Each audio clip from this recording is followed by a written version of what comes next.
حضرت شیخ سعدی رحمۃ اللہ علیہ سے پوچھا گیا کہ اولاد کی تربیت کیسے کرنی چاہیے۔ انہوں نے فرمایا، جب بچے کی عمر 10 سال سے زیادہ ہو جائے تو اس کو نامحرموں اور ایروں غیروں میں نہ بیٹھنے دو۔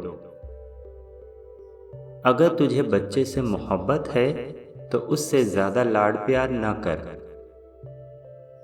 اگر تو چاہتا ہے کہ تیرا نام باقی رہے تو اولاد کو اچھے اخلاق کی تعلیم دے۔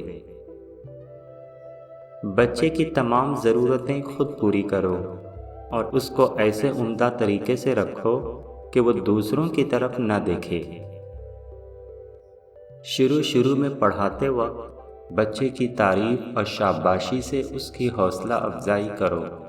جب وہ اس طرف راغب ہو جائے تو اس کو اچھے اور برے کی تمیز سکھانے کی کوشش کرو اور ضرورت پڑے تو سختی بھی کرو۔ بچے کو استاد کا ادب سکھاؤ اور اس کو استاد کی سختی سہنے کی عادت ڈالو۔